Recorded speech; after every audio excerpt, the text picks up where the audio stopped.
ऐसे कौन से 5 सिम्टम्स होते हैं जिससे हम पहचान सकते हैं कि किसी बच्चे को मस्कुलर डिस्ट्रॉफी डीएमडी है। मस्कुलर डिस्ट्रॉफी या जो डीएमडी होता है वो बच्चों में होता है और जो ज़्यादातर होता है वो बॉयज़ लड़कों में ही होता है। बहुत रेयर केस में जो है किसी लड़की में डीएमडी की प्रॉब्लम होती है।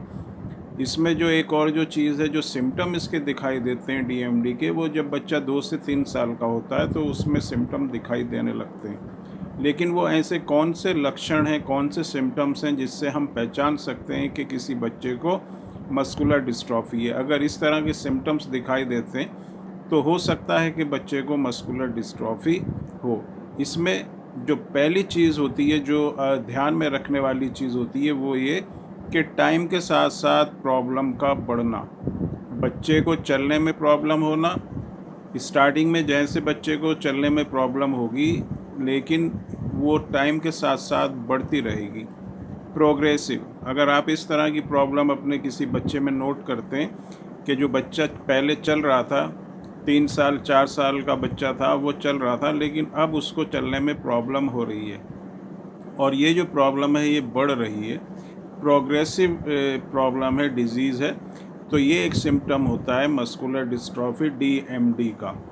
दूसरा जो है काफ मसल हाइपरट्रॉफी। इसमें क्या होता है, जो मसल्स होती हैं, काफ मसल जिनको हम कहते हैं, जो हमारी टांगें होती हैं, उसके पीछे का जो एरिया होता है, पिंडली जिसको कहते हैं, वहाँ की जो मसल्स हैं वो इकट्ठा हो जाती हैं और साइज़ में लार्ज हो जाती हैं, बड़ी हो जाती हैं, वो हार्ड हो जाती हैं, स्टिफ हो जाती हैं। अगर इस तरह के सिम्टम किसी बच्चे में दिखाई देता है कि काफ मसल्स जो हैं उसकी वहाँ पर इकट्ठा हो गई हैं और हार्ड हो गई हैं और मोटी हो गई हैं, तो ये भी एक सिम्टम होता है मस्कुलर डिस्ट्रॉफी डीएमडी का। तीसरी जो चीज़ है, बच्चे का चलते चलते गिर जाना।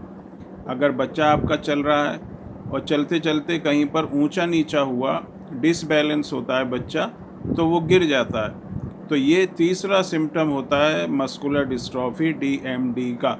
अगर इस तरह का सिम्टम दिखाई देता है कि बच्चा चलते चलते गिर जा रहा है, कहीं पर भी डिसबैलेंस हो रहा है और वो गिर जा रहा है, तो ये डीएमडी हो सकता है। इसके बाद जो एक और सिम्टम है, जो फोर्थ सिम्टम है मस्कुलर डिस्ट्रॉफी का, वो ये कि बच्चे को जो जीना होता है, जो सीढ़ियाँ होती हैं, उसमें चढ़ने में प्रॉब्लम होना। वहाँ पर जो बच्चा अगर चढ़ेगा ऊपर की तरफ तो उसको चढ़ा नहीं जाएगा, या तो वो सपोर्ट लेगा या फिर अपने जो घुटने हैं वहाँ पर हाथ रखेगा, या जो स्टेयर्स होती हैं उसके साइड में जो रेलिंग होती है उसको पकड़ के बच्चा चलता है। तो इस तरह का अगर सिम्टम होता है तो ये भी एक सिम्टम है मस्कुलर डिस्ट्रॉफी का।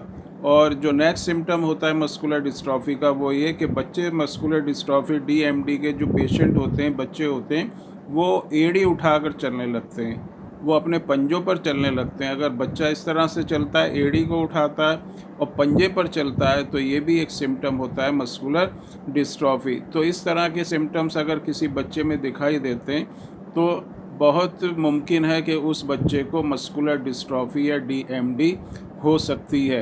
पहली कि वो प्रोग्रेसिव हो रही है, उसको प्रॉब्लम टाइम के साथ साथ बढ़ रही है, काफ मसल्स जो हैं वहाँ पर इकट्ठा हो रही हैं, मोटा हो रही हैं, सख्त हो रही हैं, हार्ड हो रही हैं। उसके बाद जो है बच्चा चलते चलते अगर गिर जा रहा है, और उसके बाद जो है स्टेयर्स पे ऊपर जीने पे चढ़ने में बच्चे को बहुत ज़्यादा प्रॉब्लम हो रही है। और जो पांचवा सिम्टम है वो ये कि बच्चा अपने पूरा पैर नीचे रख के नहीं चल रहा, अपनी एड़ी को उठाकर चल रहा है और अपने पंजे के ऊपर चल रहा है। तो इस तरह के अगर ये 5 सिम्टम किसी भी बच्चे में दिखाई देते हैं तो उसको डीएमडी हो सकती है। डीएमडी होने के बाद घबराना नहीं है, पेशेंस रखना है। और जो इसका ट्रीटमेंट के बारे में हम बात करते हैं तो होम्योपैथिक मेडिसिन्स की तरफ हमको जाना है। होम्योपैथिक मेडिसिन्स में बहुत अच्छी मेडिसिन्स हैं जो इस प्रॉब्लम को रोक सकती हैं, इसकी प्रोग्रेस को कम कर सकती हैं और कंडीशन में इम्प्रूवमेंट भी कर सकती हैं। किसी को भी अगर मस्कुलर डिस्ट्रॉफी, चाहे वो बच्चा है या बड़ा, इस तरह के अगर सिम्टम्स दिखाई देते हैं, इस तरह की प्रॉब्लम है, तो एक बार जो है आप कंसल्ट कर सकते हैं। व्हाट्सएप नंबर जो कि डिस्क्रिप्शन बॉक्स में दिया गया है।